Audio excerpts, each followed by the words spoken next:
የፓይለቶች ደሞዝ ለምን ይለያያል? የትኞቹ ፓይለቶች ምን ያህል ደሞዝ ይከፈላቸዋል? ምን አይነት ጥቅሞችን ያገኛሉ? የኢትዮጵያ አየር መንገድ ለፓይለቶች የሚከፍለው ደሞዝ ከሌሎች ዓለም አቀፍ አየር መንገዶች አንጻር ምን ያህል ልዩነት አለው? በዛሬው ቪዲዮ እነዚህን ጉዳዮች በዝርዝር እናያለን። ሰላም እንዴት አላችሁ? ዳጊ ነኝ ከዳግላስ ትራቭል። በዚህ ቪዲዮ አጠቃላይ ስለ ፓይለቶች ደሞዛቸውና የሚያገኟቸው ጥቅሞች ለምን እንደሚለያዩም ዝርዝር ጉዳዮችን እናነሳለን። ሐሳቡን ከወደዳችሁት ቪዲዮ ላይክ ማድረግና ይጠቅማቸዋል ብላችሁ ለምታስቧቸው ወዳጆቻችሁ ማጋራት እንዳይረሳ። እንደተለመደው እስከ ቪዲዮ ፍጻሜ አብራችሁን ቆዩ ግብዣችን ነው። በዓለም አቀፍ ደረጃ እጅግ ጥሩ ደሞዝ ከሚከፈላቸውና የተሻለ ጥቅም ከሚያገኙ ሙያተኞች መካከል ፓይለቶች ቀዳሚውን ስፍራ ይዛሉ። ምናልባት በአንዳንድ ሀገራት በተለያየ ምክንያት ይህ ነገር ላይሰራ ይችላል። በአብዛኛው የዓለም ክፍል ግን ፓይለቶች እጅግ ጥሩ ደሞዝ የሚያገኙ ሙያተኞች ስለመሆናቸው በርካታ መረጋገጫ መጥቀስ ይቻላል። በቅድሚያ ግን የፓይለቶች ደሞዝ ለምን ይለያያል የሚለውን ጉዳይ እናንሳ። እያንዳንዱ ሀገር የራሱ የሆነ የኢኮኖሚ ልኬት አለው። ስለዚህ አንድ ፓይለት የሚያገኘው ደሞዝ ፓይለቱ ኦፕሬት የሚያደርገው አየር መንገድ በሚገኝበት ሀገር ኢኮኖሚ ሊመዘን ይችላል። ስለዚህ የሀገራት ኢኮኖሚ ለፓይለቶች ደሞዝ መለያየት እንደ ምክንያት ይነሳል። ሌላኛው ምክንያት ሊሆን የሚችለው የአየር መንገዶቹ ትርፋማነት ነው። በየዓመቱ የተሻለ ትርፍ የሚያገኙ አየር መንገዶችና ትርፍ ሳይኖራቸው ኦፕሬት የሚያደርጉ አየር መንገዶች እኩል ለፓይለቶች ደሞዝ አይከፍሉም። አንዳንድ አየር መንገዶች በመንግስትና በተለያዩ ተቋማት ሰብሲዳይዝ እየተደረጉ ወይም እየተደገፉ በረራዎች ሳያቋርጡ ለዓመታት በአቪዬሽን ኢንዱስትሪ ውስጥ ይቆያሉ። እንዲህ አይነት አየር መንገዶችና የተሻለ ትርፍ እያገኙ የሚሰሩ አየር መንገዶች ለፓይለቶችም ሆነ ለሌሎች የአቪዬሽን ሙያተኞች እኩል ደሞዝ ይከፍላሉ ተብሎ አይታሰብም። ስለዚህ የአየር መንገዶቹ ትርፋማነት ለፓይለቶች ደሞዝ መለያየት እንደ ምክንያት ይነሳል። ሌላው እንደ ምክንያት የሚጠቀሰው ከታክስ ጋር የተያያዘው ጉዳይ ነው። በአንዳንድ ሀገራት ከደሞዝ ላይ የሚቆረጠው ታክስ እጅግ የተጋነነ ነው። በዚህ ምክንያትም ፓይለቶች የሚያገኙት ደሞዝና ጥቅም የመለያየት እድል አለው።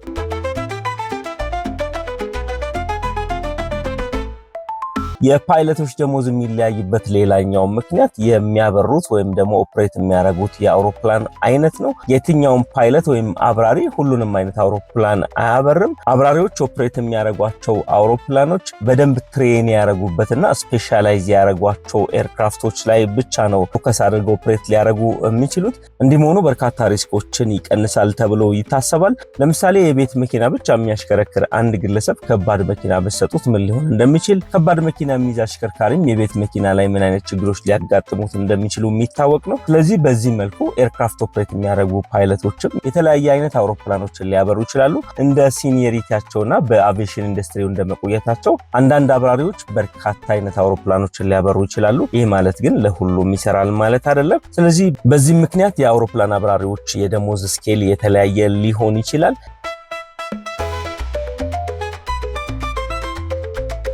የፓይለቶችን ደሞዝ ከሚለያዩ ጉዳዮች መካከል ሌላኛው አብራሪዎቹ በየሀገራቸው ወይም በየአህጉራቸው ያላቸው የተጠናከረ የፓይለቶች ማህበር ነው። በአብዛኛው የዓለም ክፍል እንዲህ አይነት ፓይለት ዩኒየን ወይም ደግሞ የፓይለቶች ህብረት ማህበሮች አሉ። በዚህ መሰረት የፓይለቶች ማህበራት የፓይለቶቹን መብትና ጥቅም የማስጠበቅ ትልቅ ኃላፊነት ይሰጣቸዋል። በዚህ መንገድ የፓይለቶች ደሞዝ ከሀገር አሊያም ከቦታ ቦታ ሊለያይ ይችላል። የአብራሪዎቹ ጁኒየሪቲ እና ሲኒየሪቲ አሊያም ደግሞ በአቪዬሽን ኢንዱስትሪ ውስጥ ያካበቱት የስራ ልምድ ሌላው ደሞዛቸው እንዲለያይ የሚያደርግ ጉዳይ ነው። ከዚህ በተጨማሪ አብራሪዎቹ ምን አይነት መዳረሻዎች ነው የሚበሩት፣ ከየት ተነስተው ወዴት ነው የሚበሩት የሚለውም ጉዳይ ሌላው ማተር የሚያደርግ ጉዳይ ነው። በተለያየ ምክንያት አንዳንድ አብራሪዎች የሀገር ውስጥ በረራዎች ብቻ ሊያበሩ የሚገደዱበት እድል ይኖራል። ስለዚህ ኢንተርናሽናል ፍላይቶችን ኦፕሬት የሚያደርጉና የሀገር ውስጥ በረራዎችን የሚያበሩ ፓይለቶች እኩል ደሞዝ አያገኙም። ይህ ማለት አንድ ዶሜስቲክ ፍላይት ወይም የሀገር ውስጥ በረራ ኦፕሬት የሚያደርግ ፓይለት ኢንተርናሽናል በረራ አያበርም ማለት አይደለም። ይህ በሚወጣለት ስኬጁል በፓይለቱ ሲኒየሪቲ እና በአየር መንገዱ የተለያየ አሰራር የሚለያይ ጉዳይ ነው። ስለዚህ በዚህ መንገድ የፓይለቶች ደሞዝና ጥቅም ከሀገር ከአየር መንገድና በሌሎችም ምክንያቶች የተለያየ ደሞዝ ያገኛሉ። ታዲያ የትኞቹ አየር መንገዶች ናቸው የተሻለ ደሞዝ የሚከፍሉት? የኢትዮጵያ አየር መንገድ ደሞዝ ከነዚህ አየር መንገዶች ጋር ሲነጻጸር ምን ስፍራ ላይ ይገኛል? እነዚህን ጉዳዮች ደግሞ ቀጥለን የምናነሳ ይሆናል። ሐሳቡን ከወደዳችሁት እንዲሁ ቪዲዮ ላይክ ማድረግና ይጠቅማችኋል ብላችሁ ለምታስቧቸው ወዳጆቻችሁ ማጋራት እንዳይረሳ። ከዚህ ጉዳይ ጋር የተገናኘ ሐሳብ አስተያየት ካላችሁ ደግሞ ኮሜንት ሴክሽኑን መጠቀም ትችላላችሁ።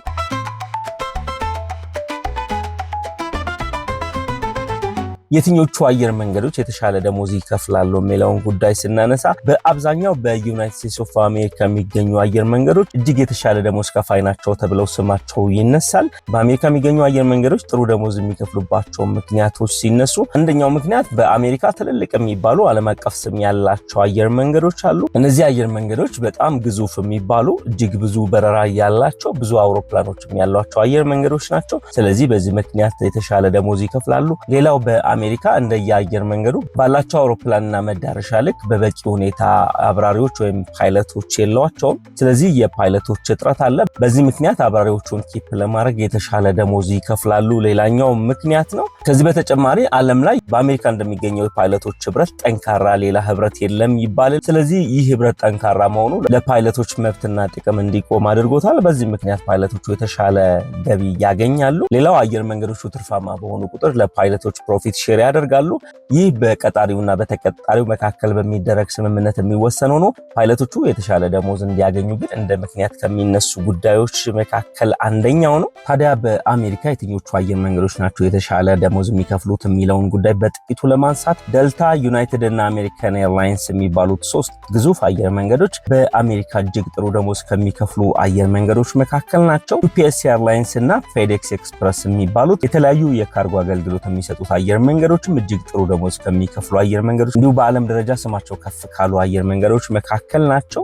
እነዚህ በአሜሪካ የሚገኙ አየር መንገዶች ከደሞዝ በተጨማሪ ለፓይለቶቹ ከሚሰጧቸው ጥቅሞች መካከል ፓይለቶቹ በረራ አቁመው ሪታየር ሲያደርጉ የተሻሉ ጥቅሞችን ይሰጧቸዋል። ምንም እንኳን በአሜሪካ የሚገኙ ፓይለቶች የተሻለ ደሞዝና ጥቅማ ጥቅም ቢያገኙም ከአሜሪካ ታክስ ጋር በተገናኘ ከሌሎች ሀገራት ፓይለቶች ከፍ ያለ ታክስ እንደሚቆረጥባቸውም ይነሳል።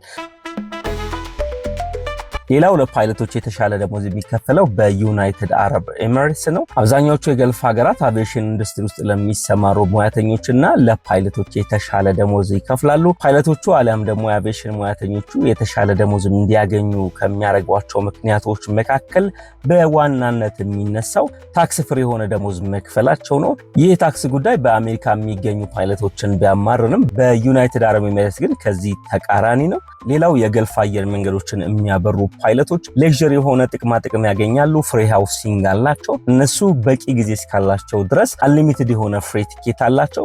እነዚህ ጥቅማ ጥቅሞች ወደ ገንዘብ ቢቀየሩ በአረቡ ዓለም ፓይለት ሆነው የሚሰሩ ግለሰቦች በተለይም በዩናይትድ አረብ ኤሚሬትስ የሚያገለግሉ ፓይለቶች የሚያገኙት ጥቅም እጅግ ከፍ ያለ እንደሆነ ይነገርለታል። ታዲያ ከነዚህ የገልፍ ሪጅን አየር መንገዶች መካከል የትኞቹ አየር መንገዶች ናቸው ለፓይለቶች የተሻለ ጥቅም የሚያስገኙት የሚለውን ስናነሳ በዱባይ የሚገኘው የዩናይትድ አረብ ኤሚሬትስ አየር መንገድ ኤሚሬትስ የተሻለ ደሞዝ ከፋይ ናቸው ከሚባሉት አየር መንገዶች መካከል ነው። ሌላው በአቡዳቢ የሚገኘው ኢታድ ኤርዌይስም እጅግ ጥሩ ደሞዝ ከፋይ ነው። ፍላይ ዱባይ የሚባለው የዱባይ አየር መንገድም ለፓይለቶች ጥሩ ደሞዝ ከሚከፍሉ አየር መንገዶች መካከል ነው። ሁሌም ጥሩ አየር መንገዶች በተነሱ ቁጥር ስሙ የማይጠፋው የካታሩ አየር መንገድ ካታር ኤርዌይስም ለፓይለቶች እጅግ ጥሩ ደሞዝ የሚከፍል የተሻሉ ጥቅማ ጥቅሞችን የሚሰጥ አየር መንገድ ነው። እነዚህ በገልፍ ሪጅን የሚገኙ የተሻለ ደሞዝ ለፓይለቶች ፕሮቫይድ የሚያደርጉ አየር መንገዶች ናቸው። እንግዲህ እንደ ፓይለቶች ሲኒየሪቲ እና ጁኒየሪቲ ፓይለቶች ፈርስት ኦፊሰር፣ ካፒቴን እየተባሉ ይለያያሉ።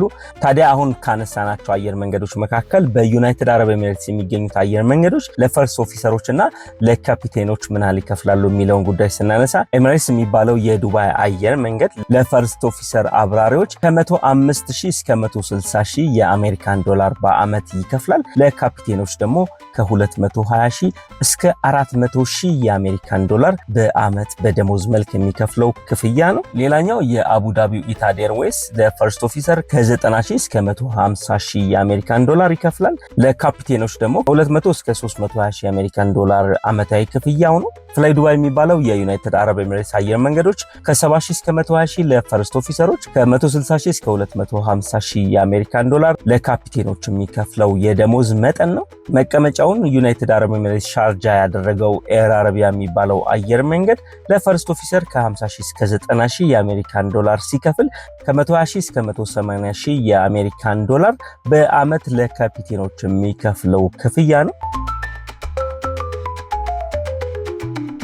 እንግዲህ እነዚህ የዩናይትድ አረብ ኤሚሬትስ አየር መንገዶች ከሚከፍሉት ደሞዝ በተጨማሪ ቀደም ብለን እንዳነሳነው ደሞዙ ታክስ ፍሪ ነው። ሃውስ አላዋንስ አላቸው። ለልጆቻቸው የትምህርት ቤት ክፍያ ይከፈልላቸዋል። ከዛ ባለፈ ደግሞ ለፓይለቶች ቢዝነስ ክላስ የሆነ አኑዋል ቲኬት ፕሮቫይድ ያደርጋሉ። ከፍተኛ የጤና እንክብካቤ ይደረግላቸዋል። በተጨማሪም በተለያዩ ምክንያቶች ለፓይለቶች ሼፍ የሚመድቡ አየር መንገዶችም አሉ። እንግዲህ በዚህ መንገድ በአረቡ ዓለም የተሻለ ደሞዝና ጥቅማ ጥቅም የሚሰጡ አየር መንገዶች ናቸው። ይህ ማለት ፓይለቶች የሚያስጨንቋቸው አሊያም ደግሞ የሚያጧቸው ነገሮች የሉ ማለት አይደለም። ከዚህ በፊት እንዲህ አይነት ጉዳዮችን ያነሳንበት ቪዲዮ አለ። የዚህም ቪዲዮ ሊንክ እናያይዝላችኋለን። በአውሮፓስ ከፓይለቶች ደሞዝና ጥቅማ ጥቅም ጋር የተገናኘው ነገር ምን ይመስላል የሚለውን ጉዳይ በጥቂቱ ለማንሳት እንግዲህ የአውሮፓ ውስጥ የሚገኙ አየር መንገዶችን ኦፕሬት የሚያደርጉ ፓይለቶች አሜሪካ አንጻር በደሞዝ ያነሰ ደሞዝ ነው የሚከፈላቸው። ከደሞዝ ባለፈ ግን የተሻለ የቫኬሽን ታይም አላቸው። ሌበር ፕሮቴክሽናቸውም ጠንካራ ነው። የተረጋጋ በስራው ላይ መቆየት እድልም አላቸው። እንግዲህ ከጤናቸው ጋር በተያያዘም የተሻለ እንክብካቤ ይደረግላቸዋል። ታዲያ ደሞዙ ምን ያህል ነው የሚለውን ነገር እንደ አውሮፓ ለማንሳት ለጀማሪ ፈርስት ኦፊሰሮች ከ35000 እስከ 85000 ዩሮ በአመት በደሞዝ መልክ የሚከፈል ክፍያ ነው። ሲኒየር ለሆኑት ፈርስት ኦፊሰሮች ደግሞ ከ65000 እስከ 135000 ዩሮ በደሞዝ መልክ የሚከፈል ክፍያ ነው። አጫጭር መዳረሻዎች ለሚበሩ ካፒቴኖች ደግሞ ከ90000 እስከ 210000 ዩሮ በአመት በደሞዝ መልክ ይከፈላቸዋል። ረጃጅም ርቀት ለሚጓዙት ካፒቴኖች ደግሞ ከ160000 እስከ 285000 ዩሮ በአመት በደሞዝ መልክ የሚከፈላቸው ክፍያ ነው። በአውሮፓ እንዲህ አይነት ደሞዝና ጥቅማ ጥቅም ከሚከፍሉት አየር መንገዶች መካከል የጀርመኑ ሉፍታንዛ የሚባለው አየር መንገድ፣ ብሪቲሽ ኤርዌይስ፣ ኤር ፍራንስ፣ KLM የሚባለው የሆላንድ አየር መንገድ እና ስዊዝ ኢንተርናሽናል ኤርላይንስ የሚባለው የስዊዘርላንድ አየር መንገድ የተሻለ ደሞዝ የሚከፍሉ አየር መንገዶች ናቸው።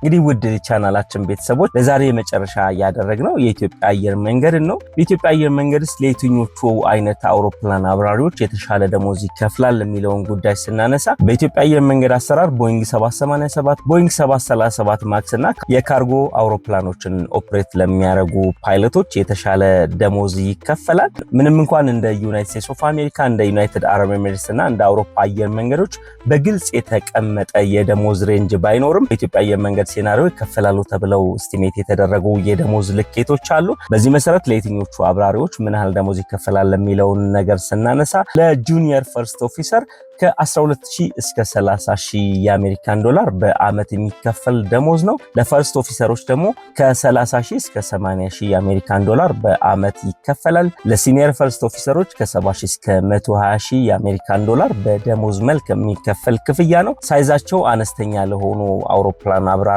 ወይም ካፒቴኖች ከ100000 እስከ 160000 የአሜሪካን ዶላር በአመት ይከፈላቸዋል። ዋይድ ቦዲ ኤርክራፍቶችን ኦፕሬት ለሚያደርጉ ካፒቴኖች ደግሞ ከ150000 እስከ 250000 የአሜሪካን ዶላር የሚከፈላቸው አብራሪዎች አሉ። ከዚህ በላይ ደሞዝ የሚከፈላቸው የኢትዮጵያ አየር መንገድ ፓይለቶችም እንዳሉ ነው መረጃዎች የሚያመለክቱት። በኢትዮጵያ አየር መንገድ ሴናሪዮም ከደሞዝ በተጨማሪ ፍላይት አላዋንስ አላቸው። ኢንተርናሽናል ፓራዳይም ይከፈላቸዋል። ለሃውሲንግ ተብሎ የሚከፈላቸው ክፍያ አለ። ከሌሎቹ በተለየ ደግሞ ፎሬን ከረንሲ ፔይመንት አሊያም ደግሞ ወደ ውጭ ሀገራት በሚበሩበት ጊዜ በውጭ ሀገር ከረንሲ ክፍያ ያገኛሉ። እንግዲህ እነዚህ የተለያዩ ክፍያዎች ሲሰበሰቡ ከአፍሪካ አንጻር ካየነው ኢትዮጵያ አየር መንገድ ከደሞዝ በተጨማሪ እጅግ የተሻለ የሚባለውን ስልጠና የሚሰጥ አየር መንገዶች ነው። አውሮፕላን አብራሪዎቹ የትኛውንም አቪዬሽን ኢንዱስትሪ ቢቀላቀሉ ወደ የትኛውም ሀገር ቢጓዙ የተሻለ ስራ የሚያስገኝላቸው እጅግ ጥሩ የሚባል ትሬኒንግ ይሰጣቸዋል። ከዛ ባለፈ ኢትዮጵያ አየር መንገድ እጅግ ትልልቅ የሚባሉ ዘመናዊ የሚባሉ አውሮፕላኖችን ኦፕሬት የሚያደርግ አየር መንገድ ስለሆነ ፓይለቶቹ ብዙ አውሮፕላኖችን አክሰስ የማድረግ ኤክስፖዠር አላቸው። እንደዚሁ ረጃጅም የሚባሉ ዓለም አቀፍ መዳረሻዎች የመብረር እድል አላቸው። እነዚህ ሁሉ ነገሮች ሲደማመሩ ለፓይለቶች እንደ ጥቅም የሚቆጠሩ ናቸው። በአጠቃላይ የፓይለቶች ደሞዝ በዩናይትድ ስቴትስ ኦፍ አሜሪካ እጅግ ከፍተኛ የሚባል ነው። በአረቡ ዓለም ደግሞ ከፍተኛና ታክስ ፍሪ ነው። በአውሮፓ ጥሩ ደሞዝ ይከፈላል። የአረቡን ዓለም አንስተን የኤዥያ አየር መንገዶች ደግሞ መካከለኛ የሚባል ደሞዝ የሚከፍሉ አየር መንገዶች ናቸው። በአፍሪካ ደረጃ ደግሞ ለፓይለቶች የሚከፈለው ደሞዝ መካከለኛ ነው የሚባል ሬንጅ ይሰጠዋል። ከዚህ በተጨማሪ የፓይለቶች ደሞዝ ኮሜርሻል አየር መንገዶችና የካርጎ አየር መንገዶችን ኦፕሬት የሚያደርጉ ፓይለቶች እኩል ደሞዝ አይከፈላቸው። የግል አየር መንገዶችና የቪአይፒ አገልግሎት የሚሰጡ አየር መንገዶች ፓይለቶችም ደሞዛቸው እኩል አይደለም። እንግዲህ በዚህ መሰረት የአንድ አውሮፕላን አብራሪ ደሞዝ እንደየሁኔታዎቹ እጅግ የተለያየ የደሞዝ ጋፕ ይኖረዋል። አንድ አውሮፕላን አብራሪ $10,000 ቢከፈለው ሌላኛው $400,000 እና $500,000 የአሜሪካን ዶላር በአመት ሊከፈለው ይችላል። በእነዚህ ባነሳናቸው ፓራሜትሮች የፓይለቶቹ ደሞዝ የተለያየ ነው የሚሆነው። እንግዲህ ለዛሬ በዚህ መንገድ የፓይለቶች ደሞዝ በዓለም አቀፍ ደረጃ ምን ይመስላል፣ የኢትዮጵያ አየር መንገድ ፓይለቶች ደሞዝ ምን ይመስላል የሚለውን ጉዳይ በወፍ በረር ለማንሳት ሞክረናል። በዚህ ቪዲዮ በእርግጠኝነት ጠቃሚ መረጃ እንዳጋራናችሁ ተስፋ እናደርጋለን። ቪዲዮውን ከወደዳችሁት ላይክ ማድረግና ይጠቅማችኋል ብላችሁ ለምታስቧቸው ወዳጆቻችሁ ማጋራት እንዳይረሳ። ሐሳብ አስተያየትና ጥያቄ ካላችሁ ደግሞ ኮሜንት ሴክሽኑ የእናንተ ነው። ከኮሜንት ባለፈ ዲስክሪፕሽን ቦክስ ላይ የተለያዩ ሶሻል ሚዲያ ሊንኮቻችን አሉ። በዛ መንገድ ሐሳብ አስተያየታችሁ ልታጋሩን ትችላላችሁ። ለቻናላችን እንግዳ ከሆናችሁ አሁን የምትገኙት ዳጊ ትራቨል ቲፕስ የተሰኘው የዩቲዩብ ቻናል ላይ ነው። በዚህ ቻናል ከኢሚግሬሽንና ከቪዛ ከኤርላይንስ እና አጠቃላይ ከአቪዬሽን ኢንዱስትሪ ጋር የተገናኙ ጉዳዮችን እያነሳን ዘወትር ማክሰኞ ምሽት 12 ሰዓት እና ዘወትር አርብ ምሽት በተመሳሳይ ሰዓት እንዲህ አይነት ይዘት ባላቸው ጉዳዮች ወደ እናንተ እንደርሳለን። ከዚህ በተጨማሪ የሀገር ውስጥና ኢንተርናሽናል የበረራ ቲኬት ታስፈልጓችሁ ከሆነ በራችን ክፍት ነው። እስከ ቪዲዮ ፍጻሜ አብራችሁን ስለቆያችሁ ቪዲዮ ላይክ እና ሼር ስላደረጋችሁ እንዲሁም ሐሳብ አስተያየታችሁን ስላጋራችሁን ከልብ አመሰግናለሁ። መልካም ጊዜ